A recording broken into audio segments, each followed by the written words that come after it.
My cat Freddie loves to be brushed and cuddled. But stirring up his cat allergens meant sneezing and itchy eyes.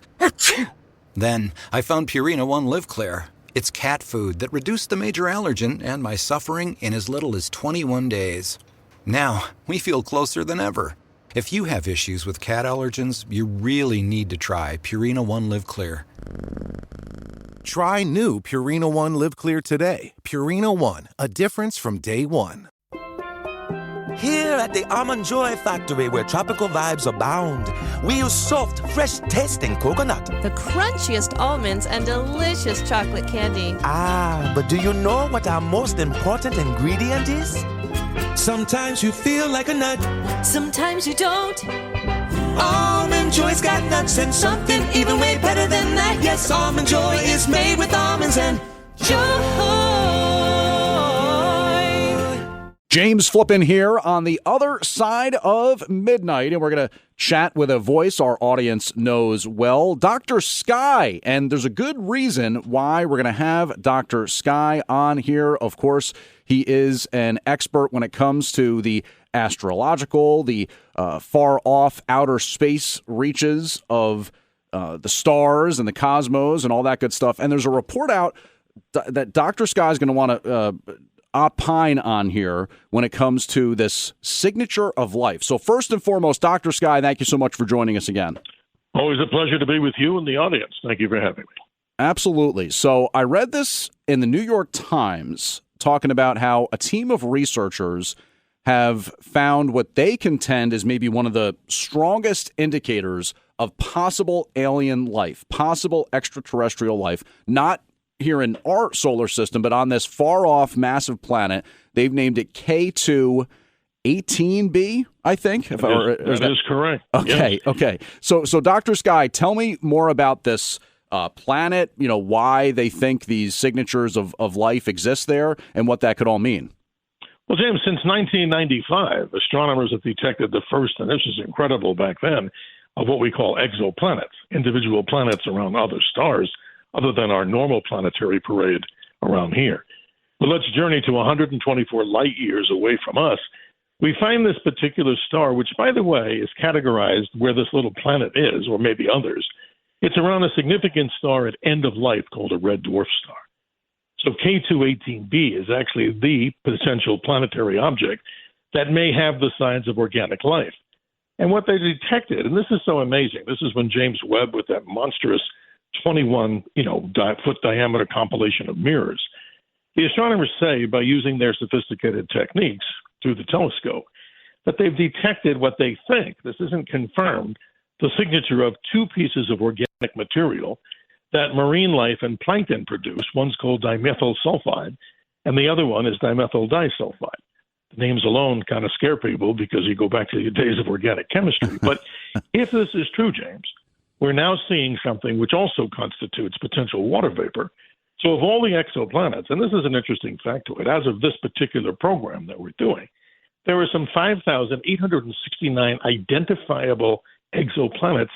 So this one may indeed have oceans of water, or on the opposite side of the spectrum, it could be a total fluke, where there's oceans of magma, that stuff that we know that comes out of volcanoes. But at least at this point, we believe something's out there, and it gives astronomers and scientists the hope that maybe for once, maybe once we really detected something to zoom in on. Yeah, well, I mean, that's obviously fascinating, just given the implications and the possibilities with those signatures that they're detecting there, and it's kind of fascinating that they can do that. In terms of the ability for this particular telescope to look that far away, the 120 light years away from Earth. Like, how can they actually detect the presence of compounds or aspects of chemistry using a telescope? How does that work? Well, it's one of the best questions ever, because most people would imagine you're right, 124 light years away, even a 20-foot mirror made of other mirrors on James Webb. Here's what they do. They utilize a technology called a transit system. What's that? So let's say in front of this little red dwarf star, which it does, this little tiny exoplanet moves in front of that particular, star itself. Mm-hmm. So the astronomers use one of their instruments, among many, See, James Webb looks in the infrared. It looks for heat signatures, but it simply uses what we call a spectroscope. And if we can look at the colors of the rainbow spread across, let's say, on the wall, which we've all seen in school, I'm sure, they're looking for individual lines, and they can identify even an object that far away. It seems almost incredible. But science is science, no matter how far the thing is away. So that's what they think they've found. But there's still controversy about this. Always honest with you and the audience, that it's not a confirmation absolutely. This is something that they say, hey, we think, and that's the good word, that we've detected the signatures of these. And they've done this with a few other objects that failed to, do the litmus test. So this is exciting. They use something called the transit method when the small planetary object transits a star. So it has a prime opportunity to examine. And it's just amazing, James, how deep we're actually peering into the universe with James Webb. Yeah, no, that really is. Steve Kates, a.k.a. Dr. Sky. You can listen to the Dr. Sky Experience podcast on the Red Apple Audio Network, and he's an expert when it comes to all things deep space and the skies, and we're always scanning the skies here on the other side of midnight. So one thing you also mentioned, Dr. Sky, that I was interested by, you mentioned that this star that the planet is orbiting is a red giant. Is that red dwarf? Actually, a red dwarf. Red dwarf. Okay. So, how... in terms of the ability for life to develop and all these kinds of things, sometimes the time, the concept of all the time involved in this is almost too much for my simple brain to process. But and myself too at times. Yeah. Okay. Good. So, in essence, when would that star have had its most recent transformation or supernova or whatever? I mean, is there enough time for life to develop in between that period? Well, you bring up something interesting, and, the short time we have now, evolution of stars, let's say they start off as these blue objects burning off so much material, some become giant stars, but the simple end of life for stars, we know, like our sun will one day move toward, this is billions of years from now, they will move toward the end of life, and these red dwarf stars were not the place that most people thought life could exist. So now astronomers are seeing more and more exoplanets that have a certain distance away from that little star. Remember, it doesn't have the power or the horsepower of energy like our own sun because it's toward end of life. So it has to be in that very special location, which we call that Goldilocks zone, which life can exist as we consider life. So red dwarf stars simply are the end of life for most stars. And it's become more prevalent now. For maybe 30, 40 years ago, we would have taught in school that is not the place that we would find the likelihood of life. But now we're finding just the opposite. So things look promising, and maybe this particular star system will once and for all give us some definitive answers from further research.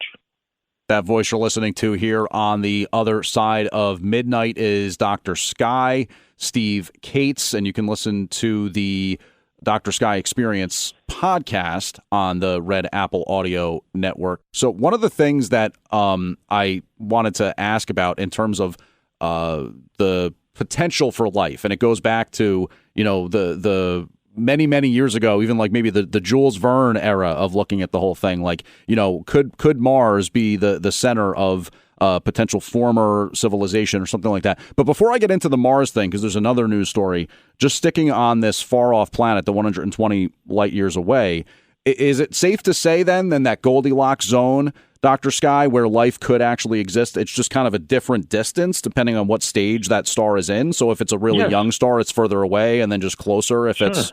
Okay. Yes, you're absolutely right. So if you take a star that has, I'm just making this up as we talk, but for example, if you took half the power of the output of the sun, where our planet lies within that 93 million mile from the sun distance, you would then probably extrapolate that because let's say the red dwarf has maybe half, an eighth, a tenth. So, you'd have to measure that distance of saying, okay, where's that habitable zone? The less power, it would have to be, categorically closer to that parent star. So it could vary. But again, we could be totally wrong, and that is astronomers, because the problematic thing with a lot of these red dwarfs, and this goes off to another discussion, is that many of them are known as flare stars. And the closest star system to us we know is Alpha Centauri, a little over 4 light years. But still, the closest one of those stars around Alpha Centauri is a little star called Proxima. And now they're saying we've discovered planetary objects around Proxima, but here's the problem with this particular red dwarf. It's a flare star.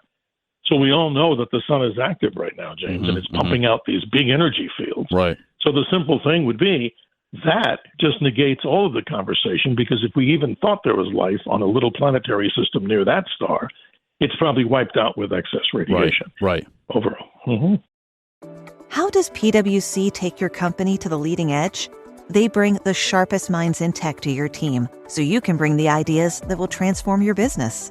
They're passionate about your industry so you can walk into any room with every advantage. And they're with you every step of the way so you can know you're headed in the right direction. PwC builds for what's next so you can get there now. Get started at pwc.com/us/leading edge. The PC gave us computing power at home, the internet connected us, and mobile let us do it pretty much anywhere. Now generative AI lets us communicate with technology in our own language using our own senses. But figuring it all out when you're living through it is a totally different story. Welcome to Leading the Shift, a new podcast from Microsoft Azure. I'm your host, Susan Ettlinger. In each episode, leaders will share what they're learning to help you navigate all this change with confidence. Please join us. Listen and subscribe wherever you get your podcasts. This episode is brought to you by GM Genuine Parts and AC Delco.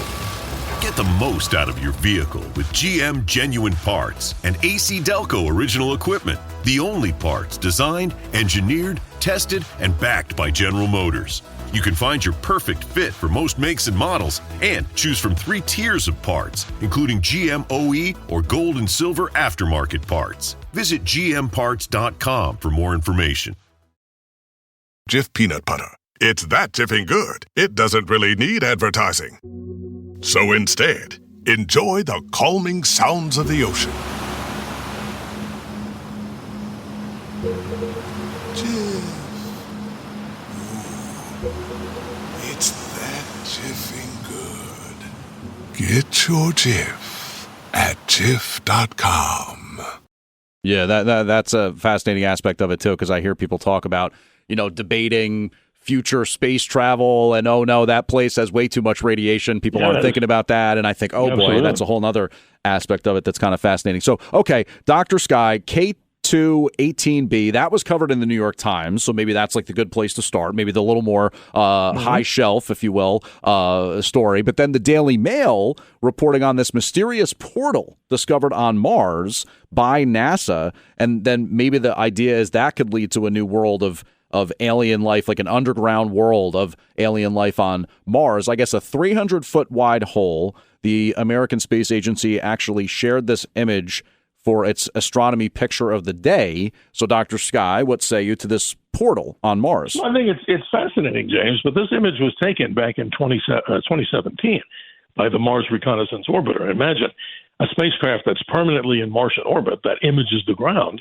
And what I find fascinating is we haven't seen this before, but this particular, what we call cave-like object is something of fascination, because if we ever did go to Mars, the harsh conditions there do not lend to really building surface structures. So if you could find a location that was deeper in without having to do the cost of excavating, this particular image, as you're reporting, and it's fascinating, it has another level below it, and if you look very closely at that image, you can see small boulders down there. So why would that be important? Because it's quite unusual. But the reason that these particular objects form on this particular planet Mars, they're mostly near the polar regions. And without getting too technical, Mars has ice caps, we know, but it's mostly frozen carbon dioxide, like dry ice. So the speculation from the astrogeologists are, how did these things form? 300 feet is a pretty big diameter, like a football field across. We're thinking, this is astronomers thinking, that some of that particular dry ice, when it heats up, it's something called sublimation. So it goes from a solid, it doesn't bypass, it bypasses the liquid state and goes directly to a gas. And over the course of time, which Mars has plenty of time, these holes were created on the surface of Mars. But in the most practical sense, James, this could be a location for, let's say, future habitation if once we find out what's under there. Maybe there are deeper areas of the cave, like a Carlsbad Cavern, who knows, or maybe just simply a place to shield a crew in a small habitation module from the harsh weather and winds on Mars. So it's very promising. Yeah, wow. Dr. Sky, our guest here on the other side of midnight. My name is James Flippin. Dr. Sky, also known as Steve Cates, and he's got his show, the Dr. Sky Experience podcast on Red Apple Audio Networks. Check that out. So last thing before we let you go, Dr. Sky, sure. I heard you mentioning the frozen carbon dioxide. And, I've always had this kind of fascinating, it's probably too sci-fi, but I still want to ask you about it, idea that maybe sometime in the future, the human civilization could terraform Mars, like melt some of that carbon dioxide, create a atmosphere and a greenhouse effect, and over years and years and years, maybe something resembling some sort of a, Earth-like place. But is that just totally me writing that in my sci-fi journal, or is that something that actually science sometimes thinks about? Well, you're encouraging me and a lot of young scientists and people who believe in the future. But the truth of the matter is Gerard K. O'Neill actually wrote books about this. And he brought out a whole plan. Even Dr. Werner von Braun had talked about this. But unfortunately, right now, the cost of getting to that particular planet Mars is so prohibitive that would probably take, in many people's estimations, which really goes, James, sci-fi all the way, hundreds, if not 1,000 years or more. And I know our human lifetime as individuals doesn't last that long. If we go to 100, blessings to us. But it's an interesting idea that it would take a lot of energy, a lot of money to do it. But I think the practical way, as Elon Musk keeps repeating, and I think he's right, let's get to Mars probably by the year 2030. And that's really optimistic. But the future, of course, looks bright for space exploration, and particularly with Mars, because, James, it's always held a fascination with people. We think back to the planet Mars, we see polar caps. Some astronomers, like where I am in Arizona, the Lowell Observatory, this particular individual, Percival, thought he saw lines on Mars. He thought there were canals, inhabitants. That's where we get the idea of life. More than likely, and this is the opinion of many and myself in the science community, the water on Mars did evaporate by something. Mars has little or no magnetic field, but, James, it's probably under the surface. And that's a very promising thing because without water, nothing good happens for life. Yeah. Wow. Well, Dr. Sky, I really appreciate you joining us here, and I feel like this is a super far-reaching question, so I'm just going to ask it in a quick format, and maybe you can give me a kind of quick answer because we're up against it. But in terms of artificial intelligence, do you think that plays a significant role in the future of space travel and space exploration? And, obviously it's such a big aspect of almost every technological breakthrough that might be coming down the pike. But specifically space travel or space exploration, is AI big there, you think?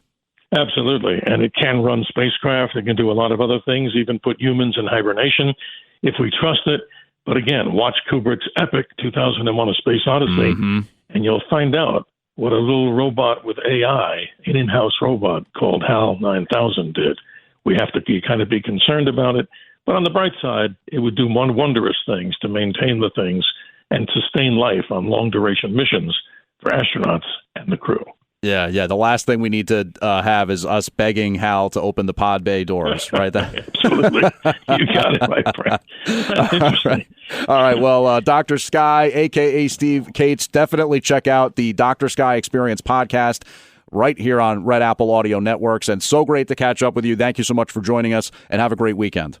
Have a good morning. Thank you for having me. Thanks for listening to The Other Side of Midnight. If you like the podcast, share it with your friends and listen anytime at WABCRadio.com and download the WABC Radio app. Hit that subscribe button on all major podcast platforms. Plus, follow WABC on social on Instagram, TikTok, Facebook, and X. See you next time for a new episode so you never have to wonder. What the heck is going on here? Plan on flying? It's time to upgrade to a Real ID. Because in order to board domestic flights, your driver's license or state-issued ID must be a Real ID, or you'll need another acceptable form of identification. So don't wait. Find out how to get your Real ID at tsa.gov/Real ID. That's tsa.gov/Real ID. Or visit your local DMV. And then you'll be cleared for takeoff.